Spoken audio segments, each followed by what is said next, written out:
Hello friends, வணக்கம் and welcome to Kalanthika's lifestyle. இன்றைக்கி Kalanthika's life style சேனலில் இந்த மழை காலத்துக்கு ஏற்ற மாதிரி காரசாரமான ஒரு சிக்கன் குழம்பு தான் பார்க்க போகிறோம். வறுத்து அரைச்ச சிக்கன் குழம்பு.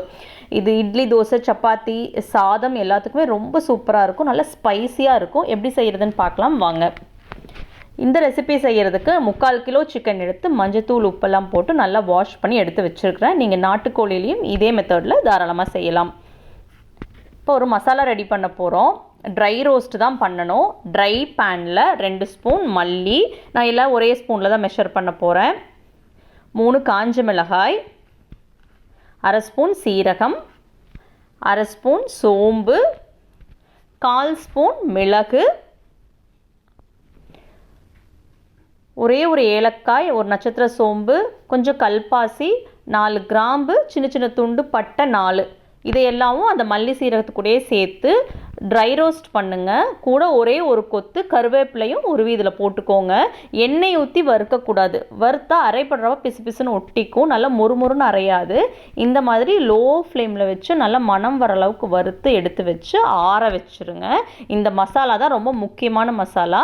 இப்போ அதே பேனில் ஒரு ஸ்பூன் எண்ணெய் விட்டு ஒரு கையளவு சின்ன வெங்காயம், ஒரு 7-8 பல் பூண்டு, அதுக்கேற்ற மாதிரி இஞ்சி, ஒரு கொத்து கருவேப்பிலை, இதை எண்ணெய் ஊற்றி வதக்கிடுங்க. இப்போ நம்ம முன்னாடி அரைச்ச அந்த மல்லி சீரகமும் இந்த வெங்காயமும் நம்ம ஒன்றா சேர்த்து தான் அரைக்க போகிறோம். ஆனால் முதல்ல மல்லி சீரகத்தை அரைச்சிட்டு தான் அதுக்கப்புறம் வெங்காயத்தை சேர்த்து அரைப்போம். இதெல்லாம் ஆறட்டும். இப்போ சிக்கனை தாளிச்சிடலாம். பட்டை, கிராம்பு, சோம்பு போட்டு தாளிச்சுக்கோங்க. காஞ்ச மிளகாய் போட்டு தாளிங்க. அப்போ தான் வாசனை நல்லா இருக்கும் இந்த வறுத்து அரைச்ச குழம்புக்கே. காஞ்ச மிளகாய் நல்லா எண்ணெயில் கொஞ்சம் நேரம் இருக்கணும். அப்போ தான் அந்த எசன்ஸ் எல்லாம் இறங்கும். ஒரே ஒரு பெரிய வெங்காயம் பொடுசாக நறுக்கி உள்ளே சேர்த்துக்கோங்க. காஞ்ச மிளகாய் நீங்கள் வெங்காயத்தோடு சேர்த்து போட்டிங்கன்னா அந்த ஃப்ளேவர் தெரியாது. ஆனால் தனியாக எண்ணெயில் இந்த காஞ்ச மிளகாய் நல்லா வதக்கிட்டு அதுக்கப்புறமா வெங்காயம் போட்டுட்டு, வெங்காயம் நல்லா கண்ணாடி பதம் வந்ததுக்கப்புறமா ஒரு ஸ்பூன் இஞ்சி பூண்டு பேஸ்ட்டு. நம்ம ஆல்ரெடி மசாலாலேயும் இஞ்சி பூண்டு போட்டிருக்குறோம். ஆனால் எண்ணெயில் இந்த மாதிரி இஞ்சி பூண்டு வதக்குனா தான் அந்த ஃப்ளேவர் நல்லாயிருக்கும். சிக்கனோட ரா ஸ்மெல் போகும். இஞ்சி பூண்டு பேஸ்ட்டு நல்லா எண்ணெய் பிரிஞ்சு வந்ததுக்கப்புறமா நம்ம கழுவி வச்சுருக்கிற சிக்கனை உள்ளே போட்டுக்கோங்க. போட்டுட்டு இதுக்கு எந்த அளவுக்கு உப்பு தேவையோ அதையும் உள்ளே போட்டுட்டு, இப்போ இந்த சிக்கன் நல்லா வதங்கணும். ரொம்ப ஹை ஃப்ளேமில் வச்சு அடிப்பிடிக்க வச்சிடாதீங்க. மீடியமான ஃப்ளேமில் கொஞ்சம் நேரத்துக்கு ஒரு தடவை நல்லா பெரட்டி விட்டு அப்படியே மூடி வச்சிங்கன்னா சிக்கன் நல்லா குக் ஆக ஆரம்பிச்சிடும்.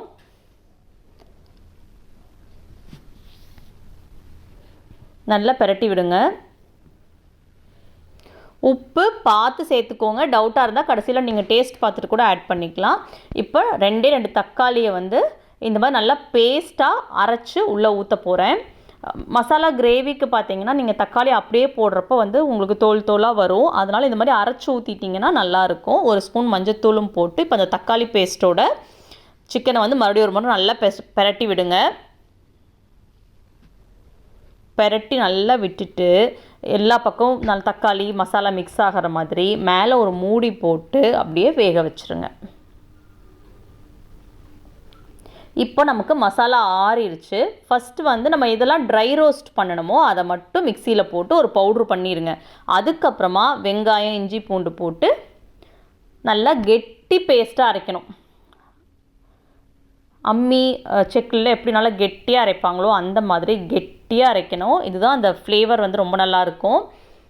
இப்போது அந்த சிக்கனுக்குள்ளே இந்த அரைச்ச கெட்டி பேஸ்ட்டை ஆட் பண்ணிவிட்டு ஒரு தடவை நல்லா கலந்து விட்டுட்டு, இப்போ எந்த அளவுக்கு தண்ணி வேணுமோ அந்த அளவுக்கு, குழம்புக்கு எந்த அளவுக்கு நமக்கு தண்ணி தேவைப்படுதோ அந்த அளவுக்கு தண்ணி ஊற்றி கொதிக்க வச்சிடலாம்.